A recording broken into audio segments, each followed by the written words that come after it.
Kana Adonai. We will praise and lift you high, El Shaddai.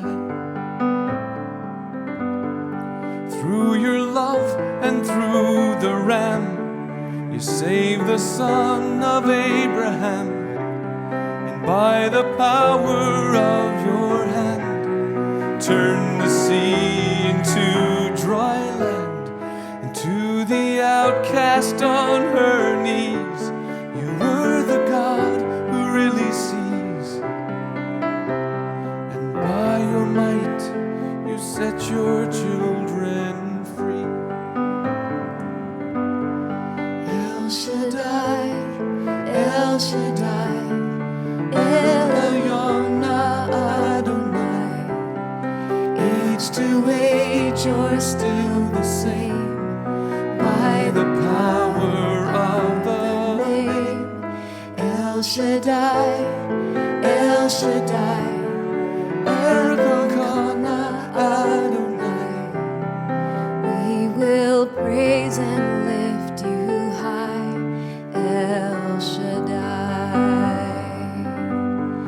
Through the years you made it clear that the time of Christ was near.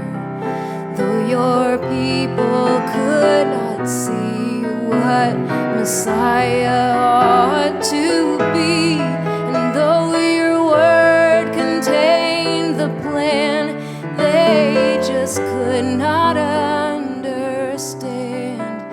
Your most awesome work was done through the frailty of your Son. El Shaddai, El Shaddai, El Elyon Adonai. Age to age, you're still the same, by the power of that name. El Shaddai, El Shaddai, El Adonai. I will praise you till I die, El Shaddai.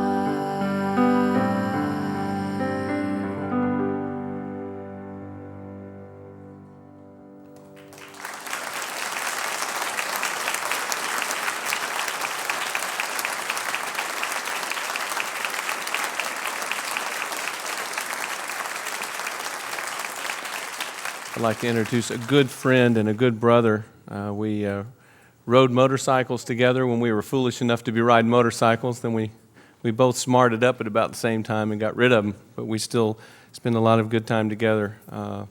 Just a good friend and a good brother, Mr. Steve Green.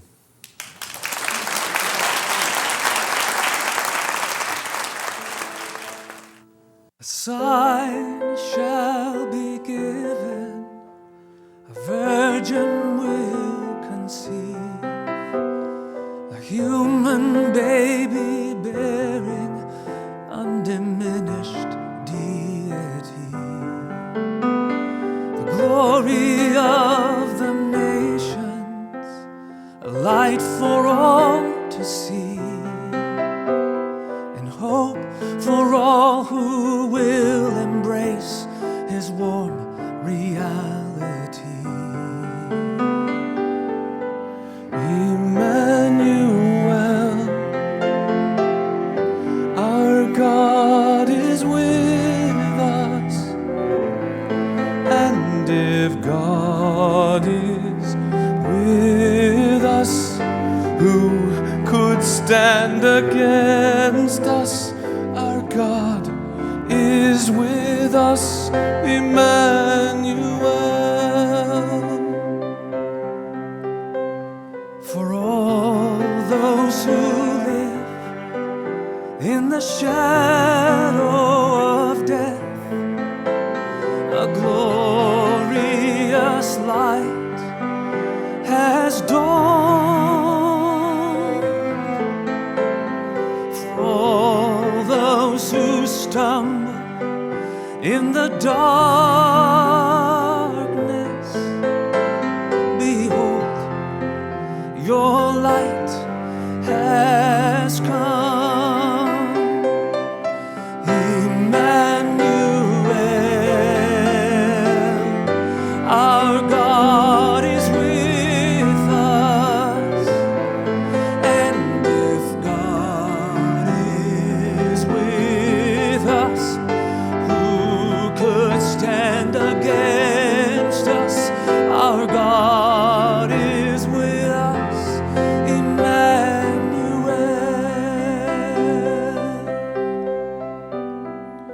So what will be your answer?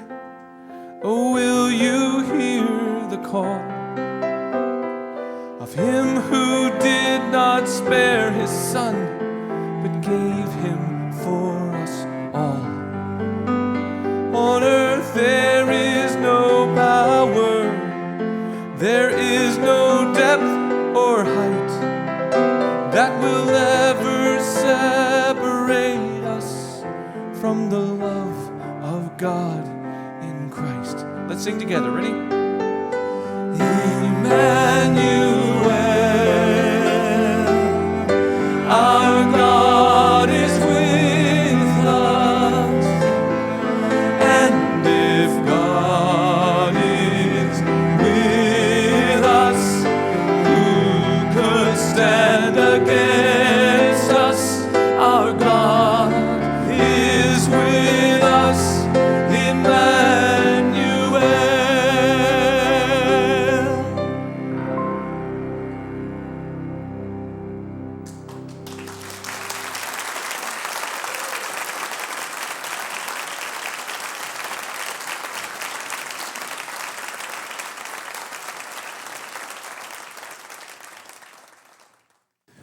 Let me introduce everyone as they're coming up. Playing piano, another friend of many years, songwriting companion, and thank you, good brother, Mr. Phil Nash, playing piano.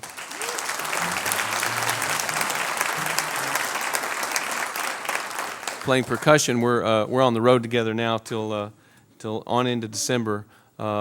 Worship leader, wonderful guitar player and pianist. I mean, multi-talented, and another a person whose friendship to me is worth more than his musicianship, and that I mean that as a compliment. He is a great musician, but he's a better friend. Mr. Paul Eckberg.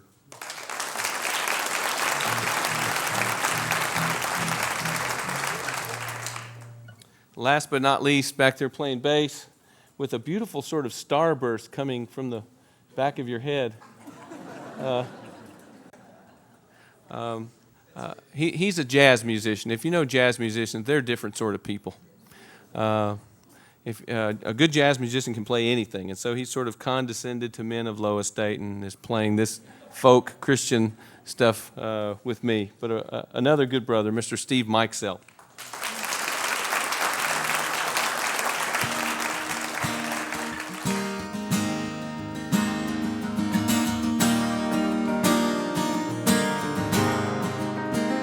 The Lord provided for a time for the slaves to be set free, for the debts to all be canceled, so his chosen ones could see. His deep desire was for forgiveness. He longed to see their liberty, and his yearning was embodied in the year of Jubilee. Jubilee, Jubilee. Jesus is the Jubilee. Debts forgiven, slaves set free. Jesus is our Jubilee.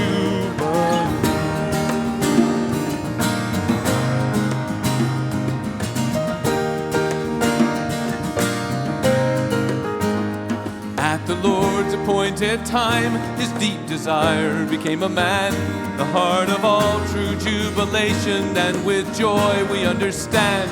In his voice we hear a trumpet sound that tells us we are free.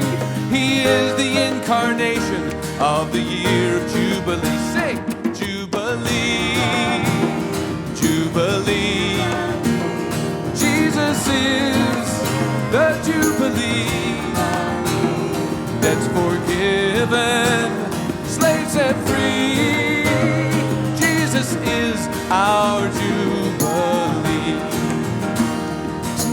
so completely guilty and given over to despair, to look into your judge's face and find a Savior there. Jubilee, Jubilee. Come on, sing. Jesus is the Jubilee. Debts forgiven, slaves set free. Jesus is our Jubilee.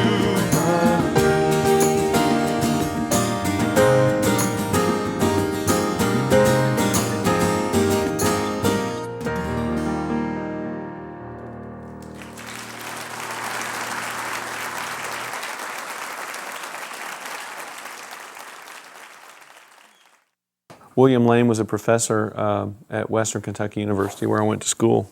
I had gone in majoring in wildlife management. I wanted to do bird counts for the Forestry Service, but took a religion class with Bill, and it totally changed my life. He was the kind of person that impacted people that way. He discovered he had cancer and called. At that point, he'd been given 6 months to live.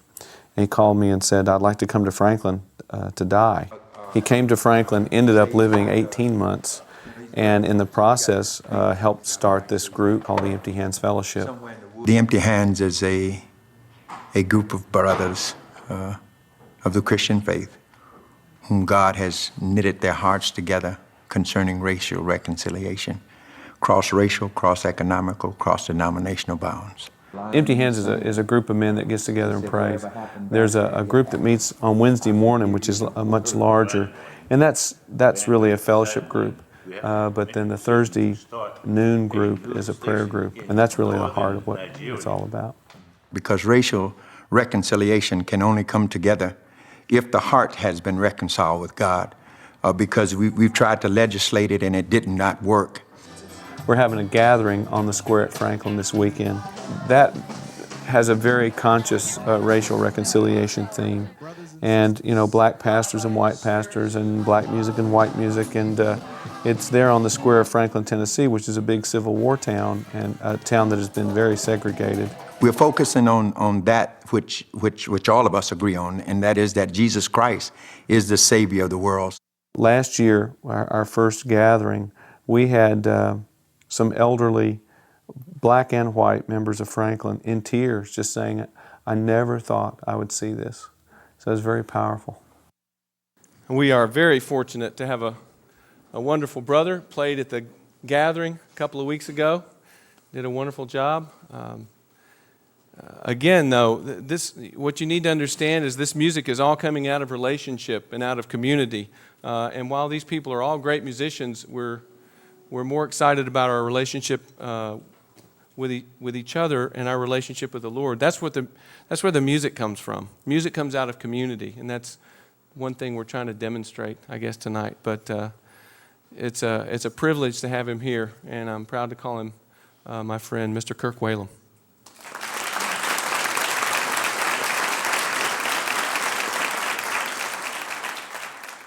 Though the wind is raging all around, and even though the waves may rise, there's a place, a stillness in the storm, and you can find it if you will believe. It's a soul anchor, hold on to the hope. It is a soul anchor, and hold on to your courage. Before we call, he answers us with hope.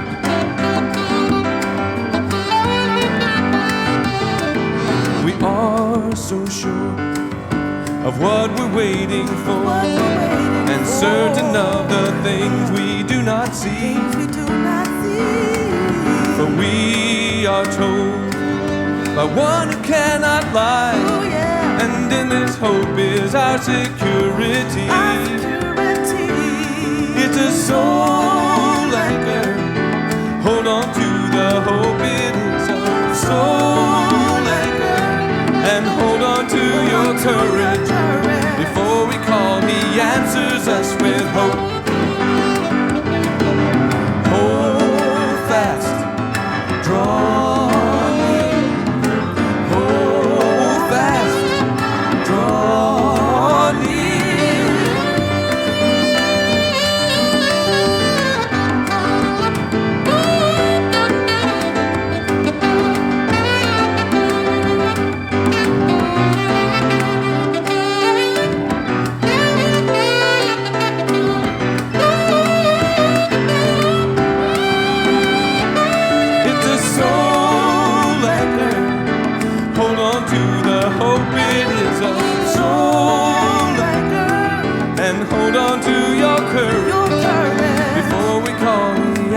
answers us. Before we call, He answers us with hope.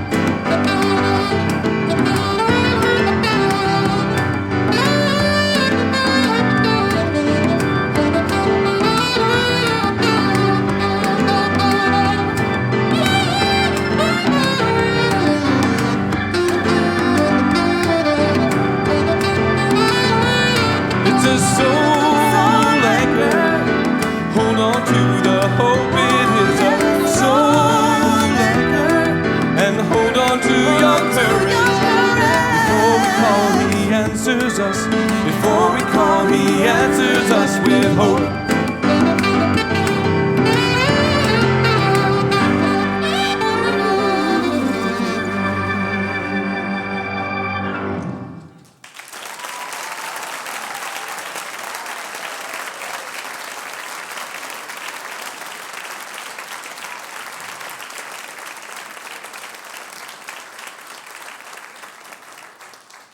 This is actually the song that Phil and I met on.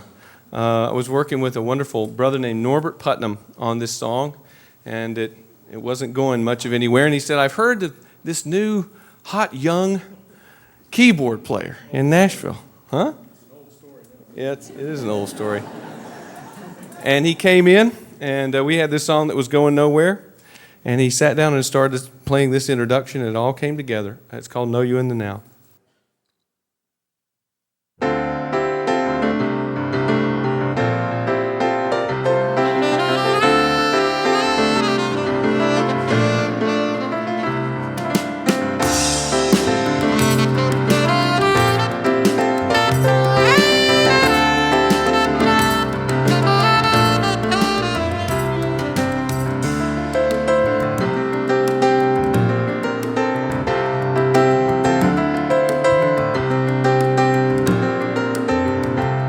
Of history, a light so many strain to see, the one we talk so much about, but rarely ever live it out.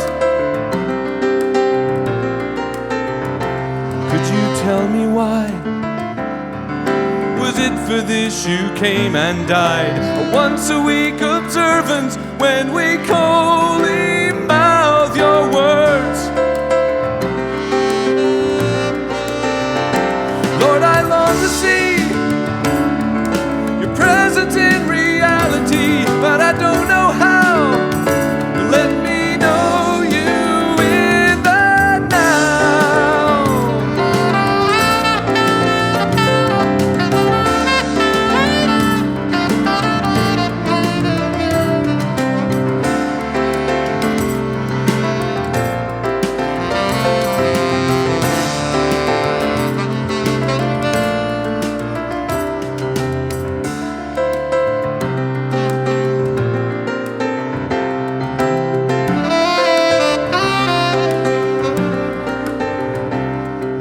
Should confess we lose you in our busyness. We've made you in our image, so our faith's idolatry.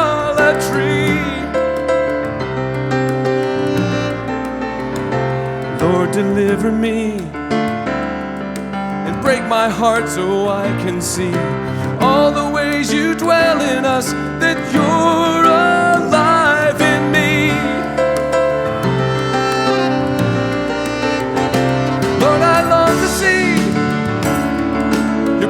In reality, but I don't know how.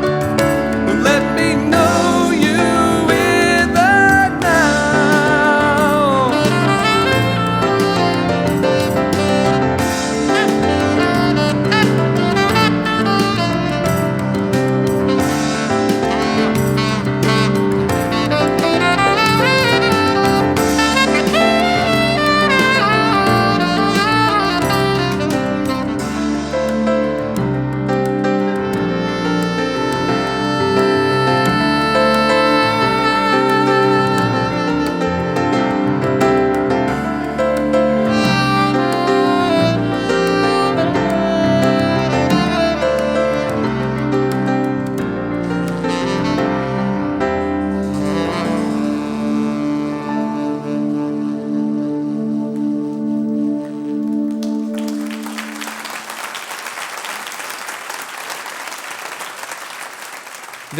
in my book, there are two kinds of geniuses. There are geniuses that you see perform and you tell yourself, oh, I could never do that, and that they sort of shut down your creativity. Then there are geniuses that you see that draw you in and fire you up to go and be creative and to write songs and to play.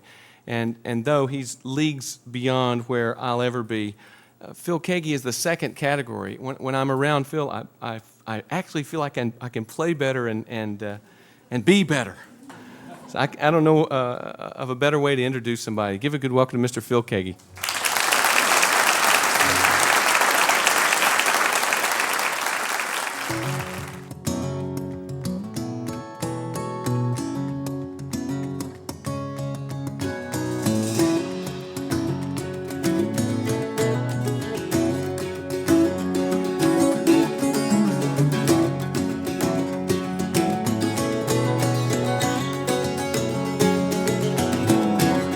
Life is a song we must sing with our days, a poem with meaning more than words can say, a painting with colors no rainbow can tell, a lyric that rhymes either heaven or hell. We are living letters that doubt desecrate, we're the notes of the song, of the chorus of faith. God shapes every second of our little lives and minds every minute as the universe waits by. The pain and the longing, the joy and the moments of life are the rhythm and rhyme, the free verse of the poem of life.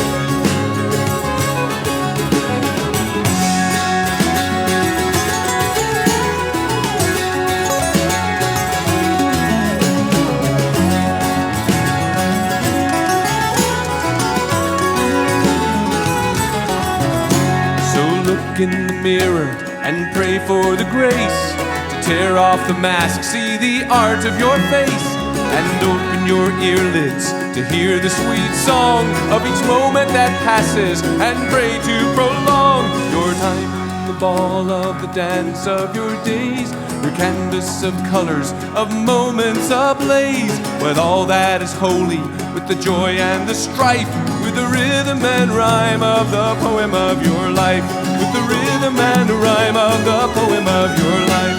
The pain and the longing, the joy and the moments of life are the rhythm and rhyme, the free verse of the poem of life.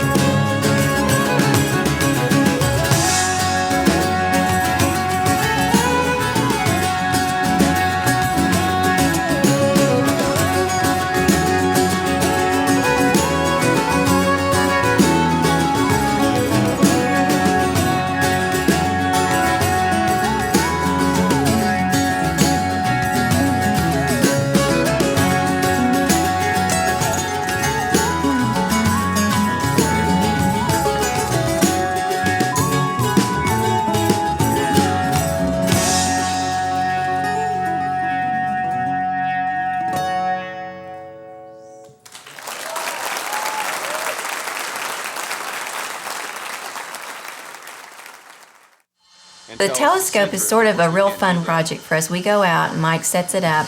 We might be able to find Venus. It'd be fun to see Venus in broad daylight. Works off a computer, so he just punches in these numbers, and then it goes to Jupiter, it goes to the moon, or it goes to a galaxy. Unbelievable. These are more sunspots than I've ever seen. He's an amateur astronomer and taught at a planetarium. He basically educates us in the stars. This is the best example of solar maximum I've ever seen. Mike has taken pictures, and we've seen other photographs that astronomers have taken that show the color in the sky that just amazed me. I'm interested in integrating everything together, like with homeschool. I mean, a long time ago, in Galileo's time and before, astronomy was the church's business, right? In fact, there's still a big observatory at the Vatican. And the fact that Christians and the church by and large has sort of abdicated science, except for a few faithful scientists that are in there doing it on their own. I think we need to be we need to be about all this. It just gets us back out in touch with the Lord. Is this a faith-affirming kind of thing? It definitely is. This is Psalm 19. The heavens declare the glory of God. It just reminds us how small we are and how big our God is. I waited to introduce her for a special time because she's a very special friend. We were on the road together for a couple of years. At first, she was with the choir. We had a gospel choir touring with us, and the choir got smaller and smaller and smaller until finally she was the only one left.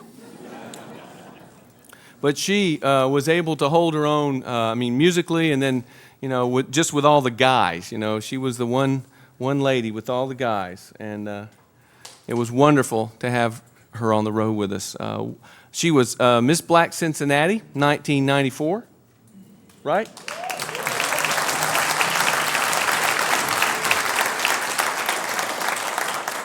We're still looking for the proper husband. Yeah, he's looking for me, she said. That's good. But a wonderful friend and a dear sister. She can quote the Bible until you tell her to stop, and sometimes that can be so irritating. I don't know if it's that way, but give a good welcome to Miss Shanoa Sykes. Wonderful sister.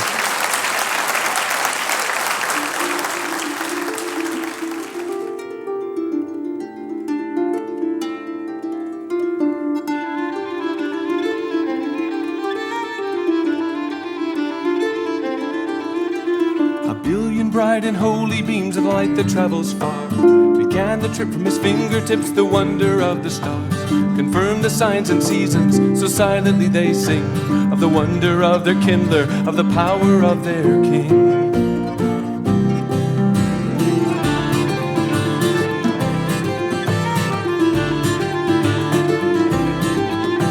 Oh, the fiery suns above us in the vast veil of the sky are your servant flames of fire, are your silent holy guides. So like the starlit magi, they guide our souls to you, as they shine their light of love into eyes that see anew.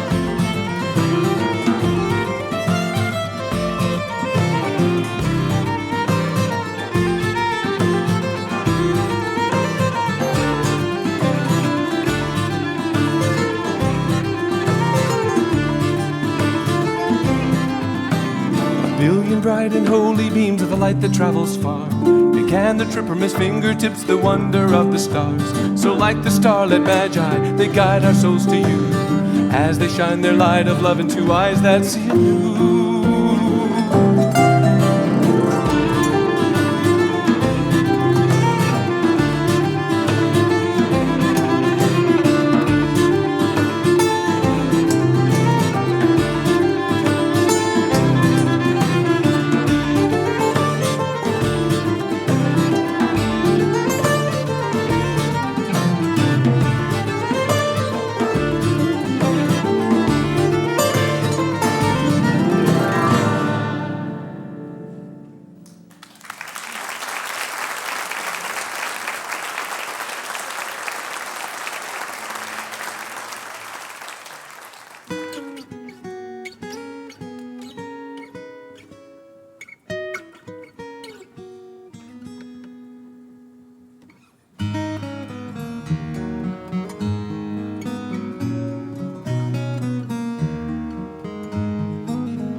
Why did it have to be a friend who chose to betray the Lord? And why did he use a kiss to show them that's not what a kiss is for? Only a friend can betray a friend. A stranger has nothing to gain, and only a friend comes close enough to ever cause so much pain.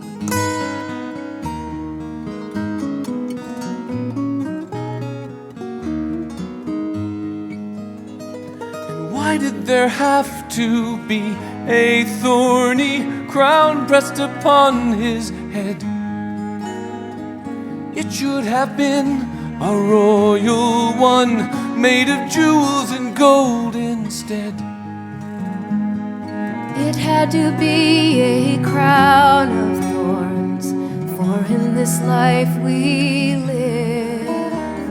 For all who would seek to love, a thorn is all the world has to give.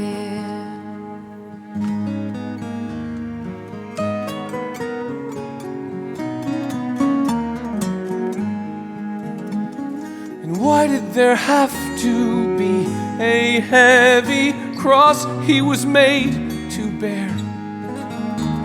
And why did they nail his feet and hands? His love would have held him there. It was a cross, for on a cross a thief was supposed to pay. Jesus had come into the world to steal every heart away. Jesus had come into the world to steal every heart away.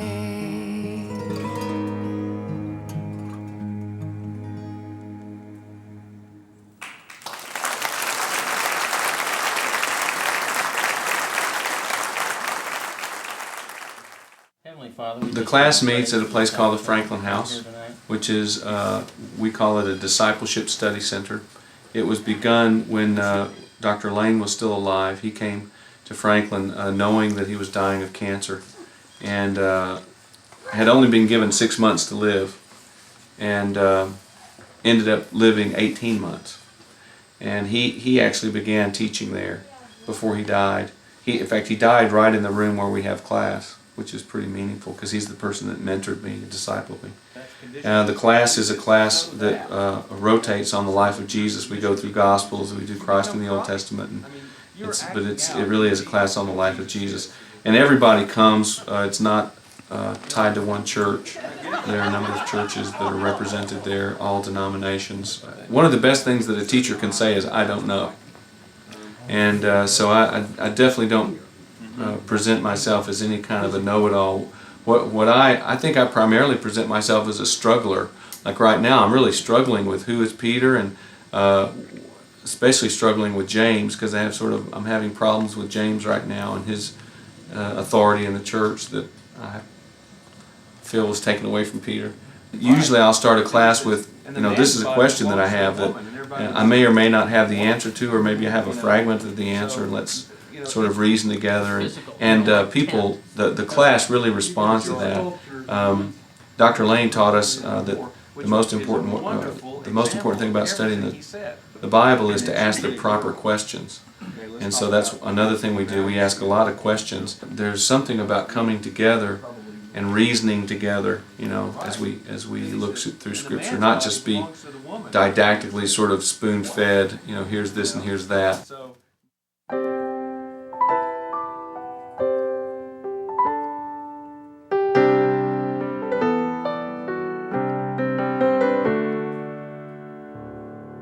In an upstairs room, a parable is just about to come alive. And while they bicker about who's best, with a painful glance, he'll silently rise. Their Savior's servant must show them how, by the will of the water and the tenderness of the town. And the call is to community, the impoverished power that sets the soul free, in humility to take vow that day after day we must take up the basin and the towel.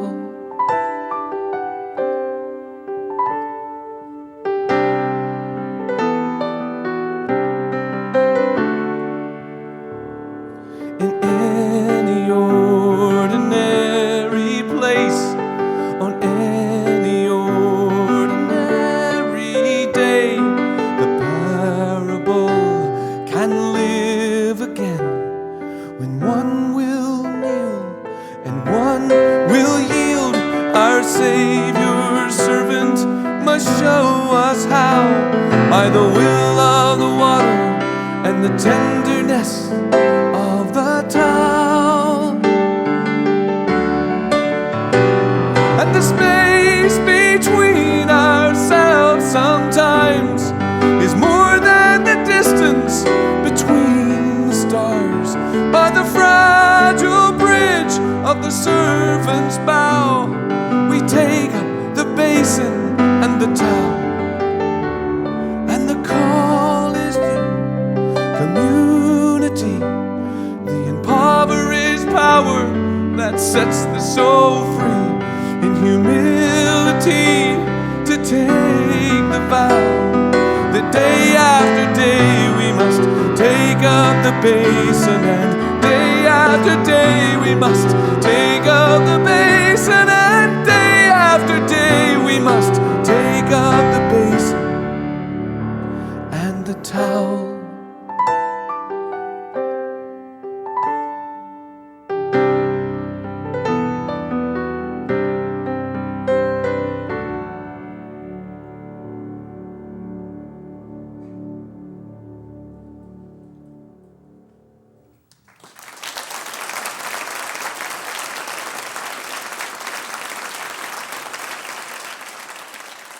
This song has gotten me in a lot of trouble over the years.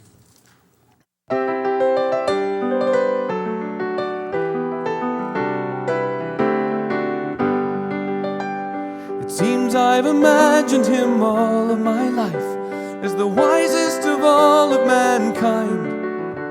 But if God's holy wisdom is foolish to men, he must have seemed out of his mind.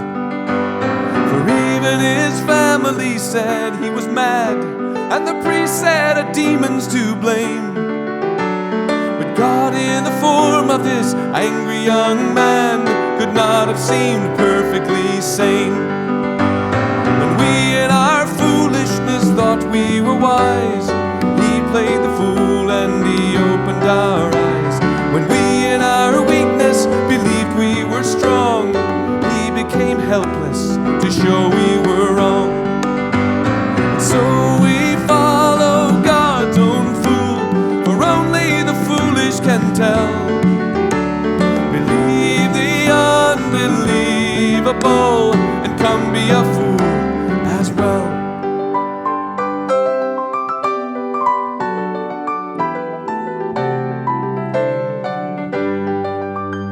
So come lose your life for a carpenter's son, for a madman who died for a dream.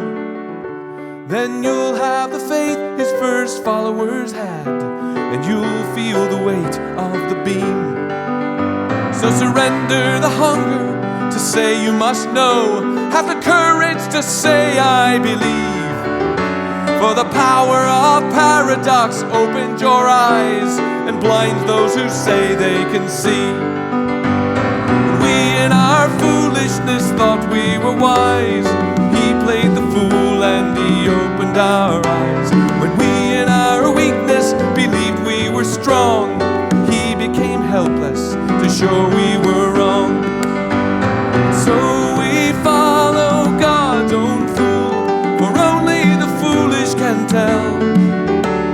Believe the unbelievable and come be a fool as well.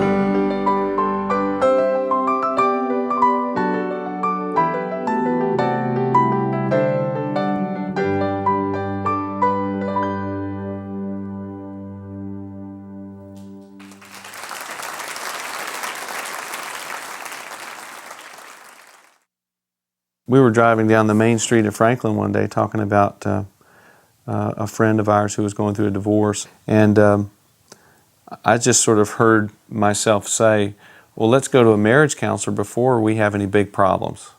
And then I looked around to see who said that, because I can't believe I said something like that. And at 10 o'clock the next morning, we were sitting in a marriage counselor's office. Well, we've been married going on 18 years. We found out early on that if we aren't close to the Lord, then each of us suffer for it. So when anything gets out of line, we check our habits. Are we in the Word daily? Are we praying? And are we treating each other with kindness and respect? Our heart is not something that you fix once and it's done. It's dynamic, it's moving. Relationship is moving, it's always changing. As we meet one set of needs, another set of needs come up. As we fix one wound, another set of wounds come up. We identify one set of gifts, another set starts to grow. So it's always changing.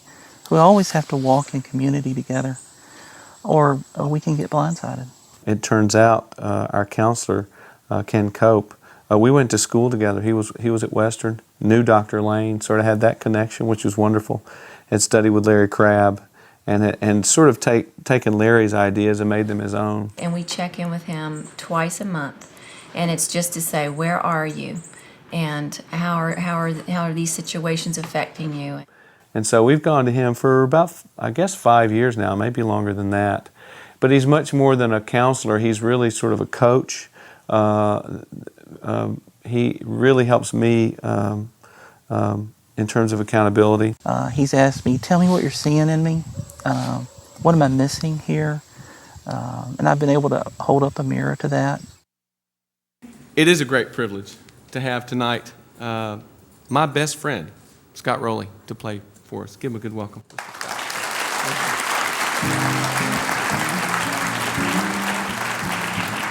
This is a song we wrote together a long time ago. How many years? 15. Yeah, a long Almost time. 20? I had hair when we wrote this song. And I was 50 pounds lighter.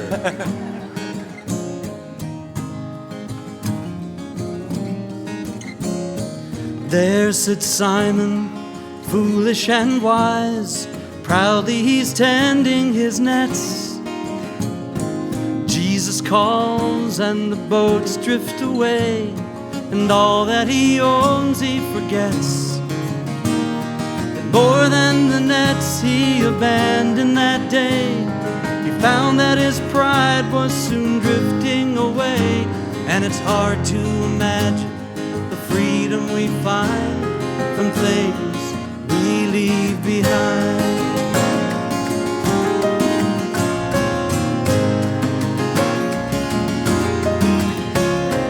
Matthew was mindful of taking the tax and pressing the people to pay. And hearing the call, he responded in faith and followed the light and the way. And leaving the people so puzzled, he found the greed in his heart was no longer around. And it's hard to imagine the freedom we find from the things that we leave behind. Every heart needs to be set free from possessions that hold on so tight. 'Cause freedom's not found in the things that we own. It's the power to do what is right. With Jesus our only possession, then the giving becomes our delight. We can't imagine the freedom we find from the things we leave behind.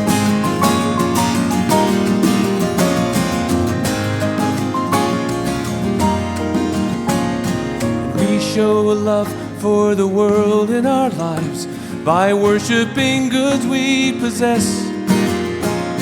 But Jesus said, lay all your treasures aside and love God above all the rest. 'Cause when we say no to the things of the world, we open our hearts to the love of the Lord, and it's hard to imagine the freedom we find from the things we leave behind. Oh, and it's hard to imagine the freedom we find from the things that we leave behind.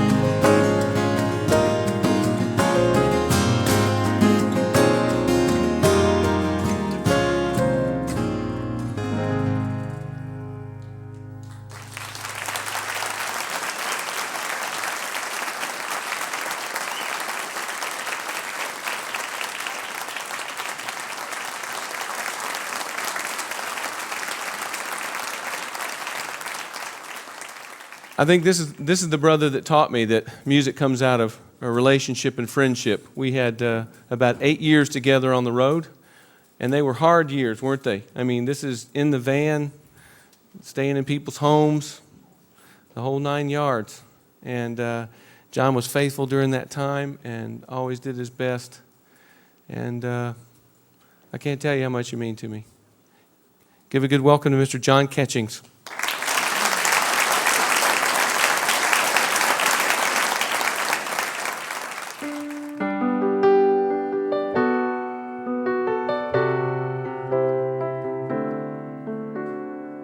Long ago he blessed the earth, born older than the years, and in the stall a cross he saw through the first of many tears. A life of homeless wandering, cast out in sorrow's way, the shepherd seeking for the lost, his life the price he paid. Crucified arose, the risen one in splendor, Jehovah's sole defender, has won the victory. Love crucified arose, and the grave became a place of hope, for the heart that sin and sorrow broke is beating once again.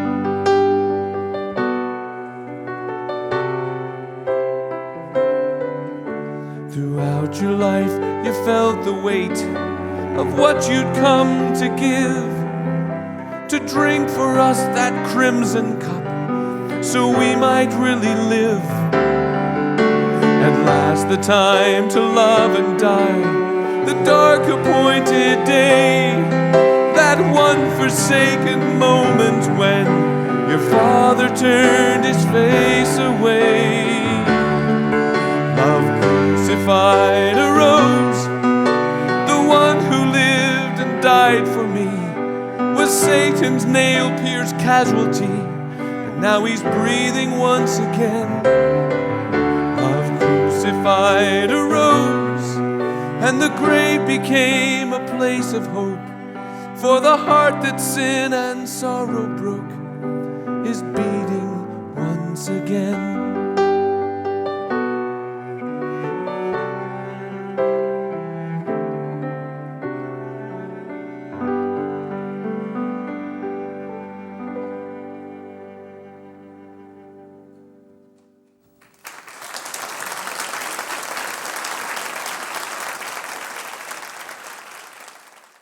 We have 4 children from 14 to 7, and we homeschool 3, and 1 goes to school. It was just the best situation for him. He has some special needs. And we chose to homeschool for many, many reasons, as many families do. From learning styles, some needed special attention in certain areas.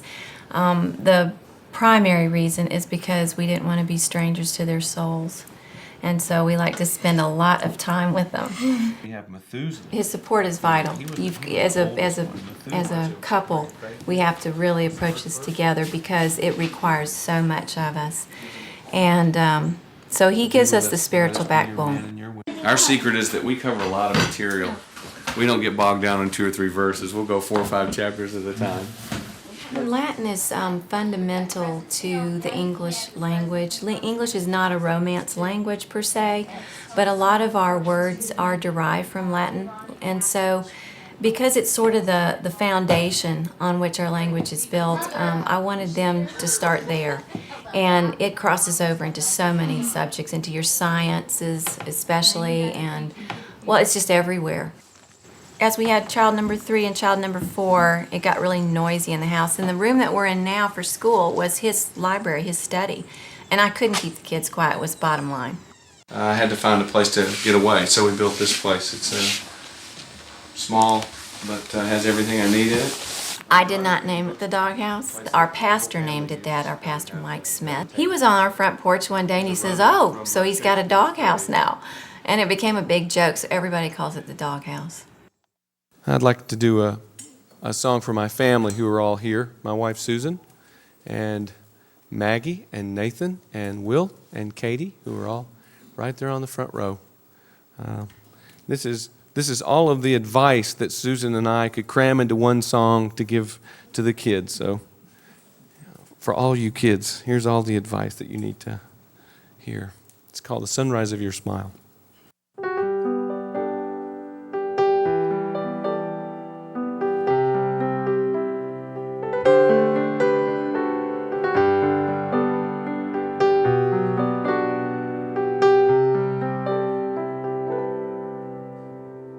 Reject the worldly lie that says that life lies always up ahead. Let power go before control becomes a crust around your soul. Escape the hunger to possess and soul-diminishing success. This world is full of narrow lives. I pray by grace your smile survives. For I would wander weary miles, would welcome ridicule, my child, to simply see the sunrise of your smile. To see the light behind your eyes, the happy thought that makes you fly. Yes, I would wander weary miles if I could see the sunrise of your smile.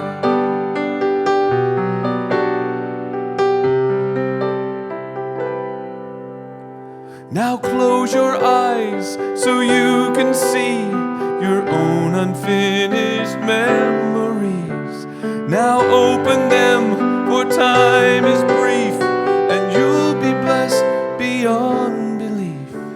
Now glance above you at the sky. There's beauty there to blind the eye. I ask all this and wait a while to see the dawning of your smile. For I would wander weary miles, would welcome ridicule, my child, to simply see the sunrise of your smile.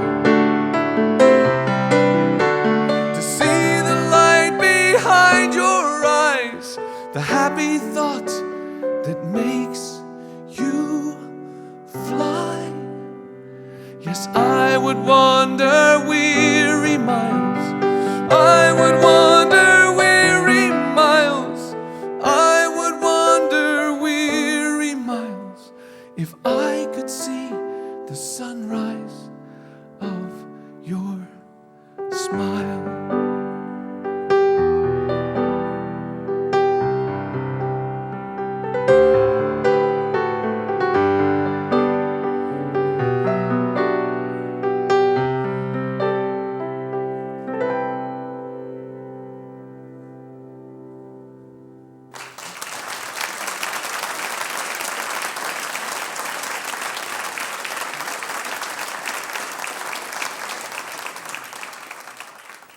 This is the only song that someone dared me to write. In fact, the person who dared me to write it is here tonight, Ken. He dared me to write this song, and you know what power a dare has on a weak mind, so I did. This is a song that I wrote about my father.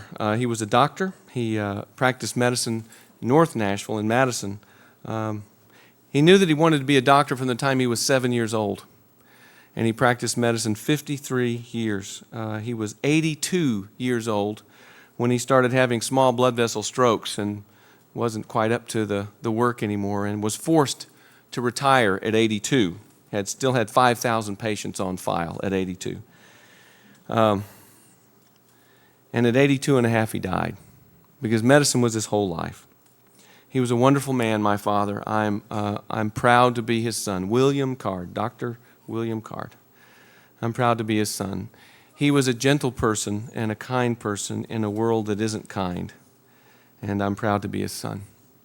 He got up every morning before we were up and would go do rounds in the hospital. You know when you're in the hospital at 4:30 and the doctor comes and wakes you up to ask you if you're resting well? No, that was probably my dad. And then he would go to the office and see patients, and then he would go back to the hospital, and he wouldn't come home till about 8 p.m. So I grew up eating supper at 8 o'clock at night, which can make a little boy pretty grumpy. Blood sugar get pretty low between noon lunch and 8 p.m. supper. My dad would come home, and he was always tired, as you can imagine, and he was almost always angry. But let me make something perfectly clear. He never hit us. He never raised his voice to us. He only spanked me one time in my whole life, one spanking. I really didn't deserve it, but I was 12 and he'd never spanked me. So he figured a good father at least once. And so on this trumped up charge, I got spanked. But he would come home angry because of the people and the situations that he'd been dealing with all day. And he would walk right past us, and he would go into his study, and he would lock the door. He had a wonderful study. It was the biggest room in our house. Floor to ceiling books that I was not supposed to look at, as you can imagine. Then one little boy looking at these medical books might see something I ought not to see. We had this one book. It was called The Color Atlas of Dermatology. And it was filled with pictures of people with skin conditions that they had let go way too long. In color. And after I looked at the Color Atlas of Dermatology, I never wanted to look at any of his other books. It's enough to put you off books for good. He also had these wonderful anatomical models that I was also not supposed to touch.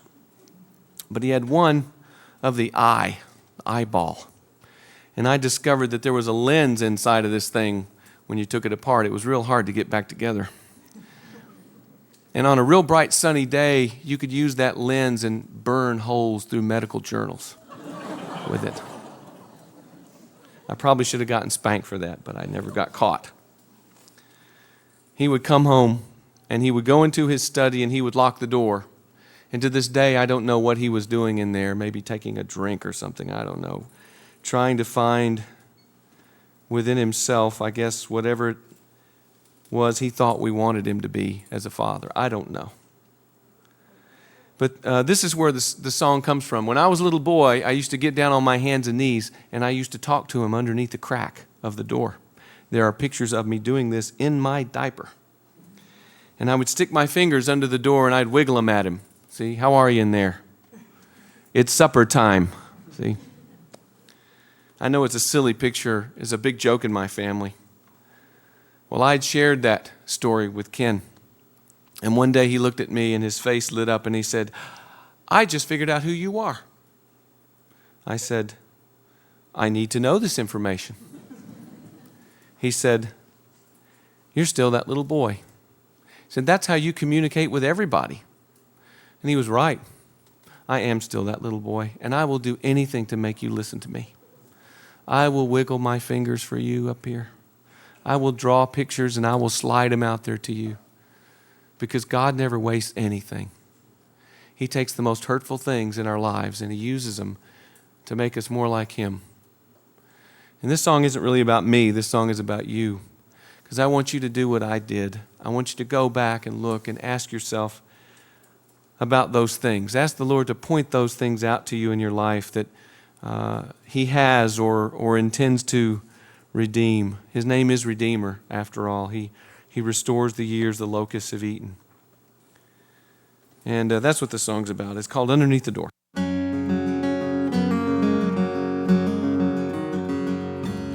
My father was a doctor who would come home late at night with a soul so bruised and bleeding from his unending faithful fight to keep a hold of kindness in a world that isn't kind, to hold out the hope of healing to his hurting humankind. Then he'd flee back to his study, to his bookish quiet place, with notes and books and journals to all in his special space. And then he'd lock the door from things that cannot be locked out, and his youngest son would starve for what he would always do without.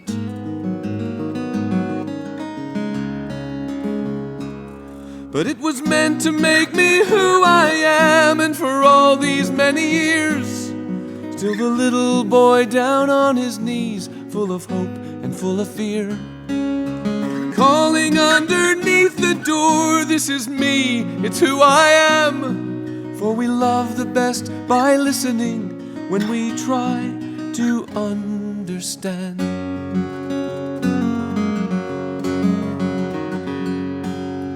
Desperate stubby fingers pushing pictures 'neath the door, and longing to be listened to by the man that I adored. Inside someone who needed me just as much as I did him, still unable to unlock the door that stayed closed inside of him.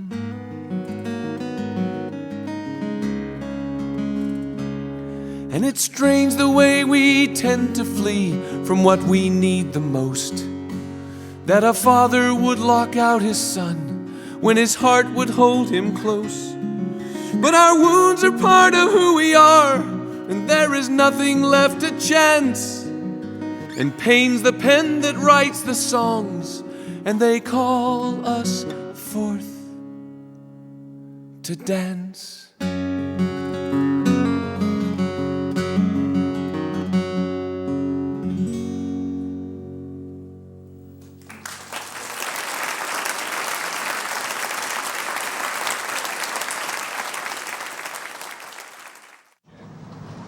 The difference between life at home and life on the road is being so unsettled when you're on the road. Waking up and not knowing where you are, different food, everything's different, everything's unsettled. The people that I need the most, my wife and my kids aren't, usually 90% of the time aren't there. That's the hard part. The blessing part is that God has provided a whole other family of brothers to make things more settled. We try to be sensitive and be good listeners to each other and do whatever we can, realizing all the while that we can't make the difference. I mean, we are the body of Christ. We are family. We are truly spiritually brothers. But we're never gonna, and we're not supposed to fill the place that wives and family are supposed to fill. I think that's the big difference. The relationship with the audience is something that develops over time. The most important thing I think that people come away with is they do have a relationship with you through the music and through spending that time together.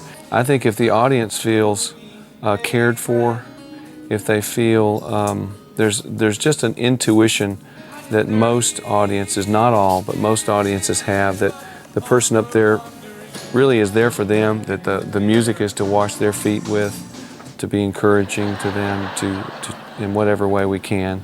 I think once those sort of realizations dawn on you, then it really does take on a different character, and most audiences can feel it, I think.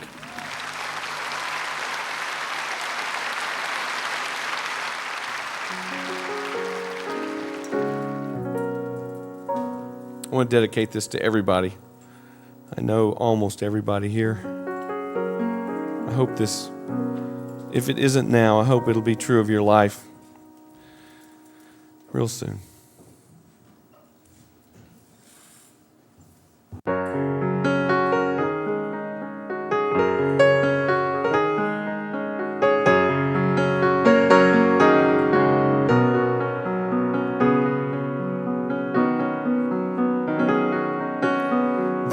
is a joy in the journey. There's a light we can love on the way.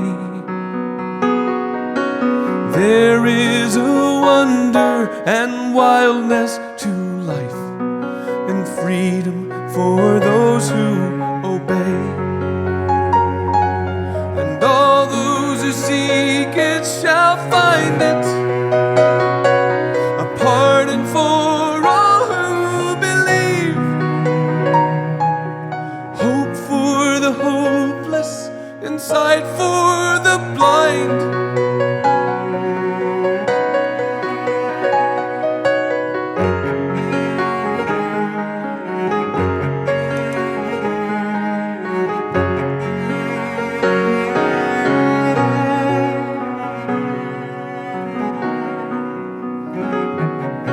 To all who've been born of the Spirit and who share incarnation with Him,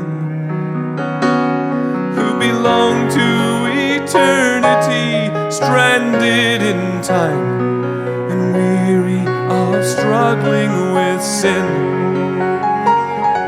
Forget not the hope that's before you, and never stop counting the cost. Remember the hopelessness when you were lost.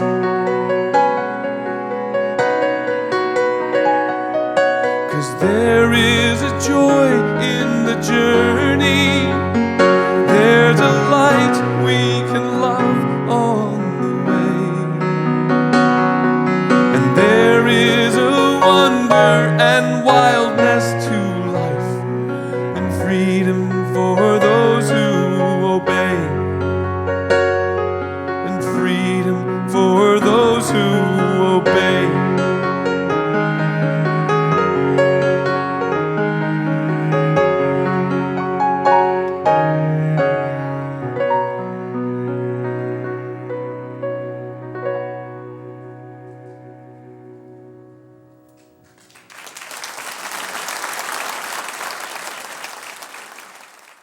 Scribbling in the Sands began as a class that I was asked to teach at Columbia on Christ in the creative process. And it's given me a chance to keep mulling over the ideas of what do we learn about the creative process from the life of Christ. I mean, you know, what can He teach us? Okay, now this fifth on bar 4, I think you need to do a flat 5 instead of that, 7.5. Okay, good. If it is true, like we believe it is, that it was through Jesus that God created everything, that He's the creative Word, then, He's the person that we go to learn about creativity. Well, that was excellent, Scott. Good job.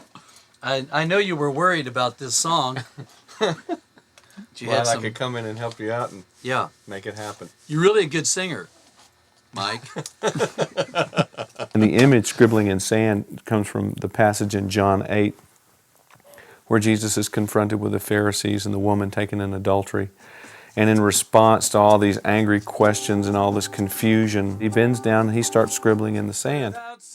By doing that, Jesus creates a space and time that confronts the confusion, that confronts the noise, and it gives people a space in time to consider what's happening, who they are, what the issue really is. And so without saying anything, He does that.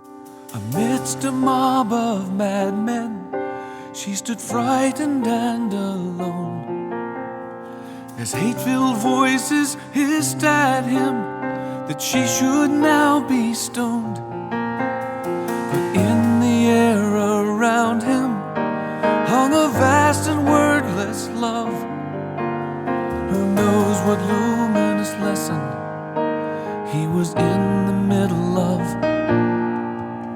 At first He faced the fury of their self-righteous scorn, but then He stooped and at once became the calm eye of the storm. It was His wordless answer to their dark and cruel demand, a lifetime in a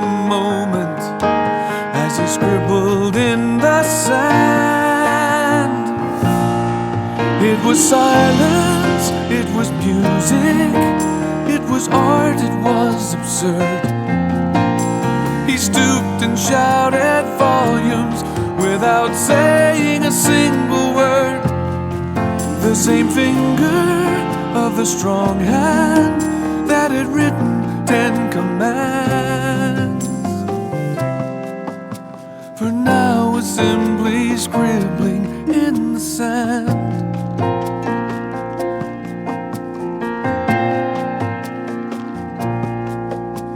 Within the space of space and time, he scribbled in the sand. They came to hear and see as much as they could understand. Now bound by cords of kindness, they couldn't cast a single stone. And Jesus and the woman found that they were all alone. It was silence, it was music, it was art, it was absurd. He stooped and shouted volumes without saying a single word. The same finger of the strong hand that had written 10 commands, for now was simply scribbling in the sand. Could that same finger come and trace my soul's sacred sand, and make some unexpected space where I could understand that my own condemnation pierced and broke that gentle hand that scratched the words I'll never know, written in the sand. It was silence, it was music, it was art, it was absurd. He stooped and shouted volumes without saying a single word. The same finger of the strong hand that had written 10 commands, for now was simply scribbling in the sand. But that's the moment. That's where scribbling in the sand comes from. It's this idea that art is something that's unexpected and creative and creates a space and time where we can hear God. For now we're simply scribbling in the sand.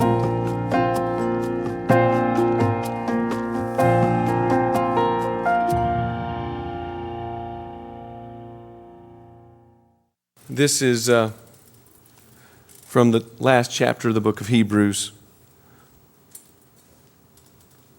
And this would be a good one for us to sing together as well. It's called Grace Be With You All.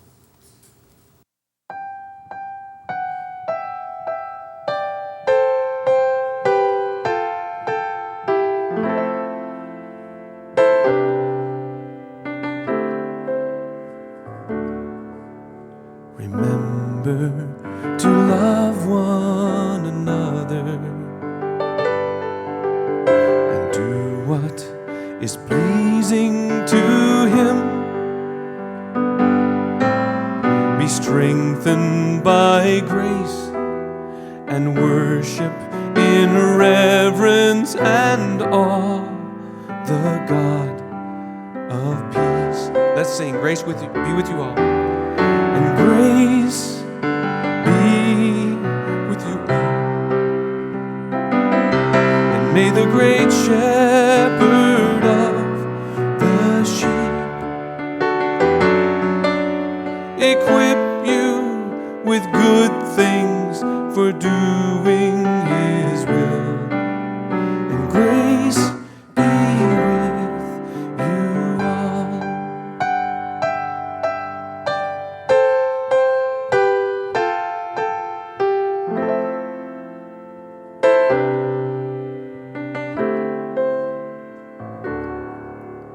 Forget not the suffering of Jesus,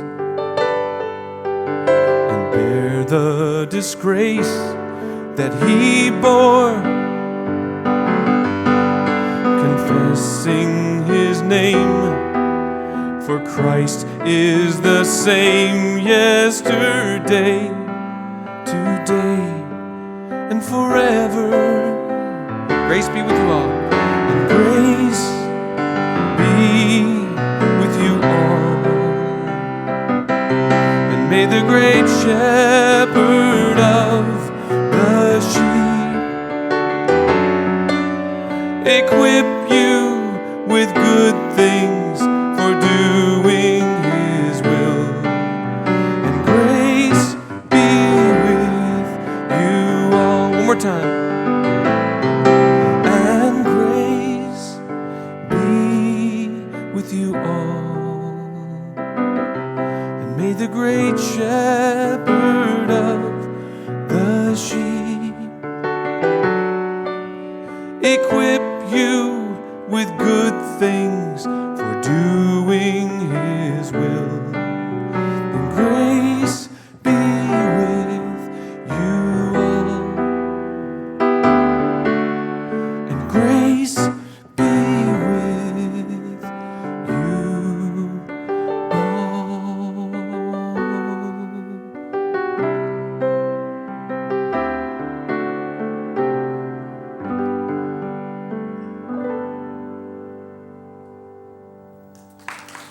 Grace and peace. Could that same finger come and trace my soul's sacred sand and make some unexpected space where I could understand that my own condemnation pierced and broke that gentle hand that scratched the words I'll never know, written in the sand. It was silence, it was music, it was art, it was absurd. He stooped and shouted volumes without saying a single word. The same finger of the strong hand that had written 10 commands, for now we're simply scribbling in the sand. The same finger of the strong hand that had written 10 commands.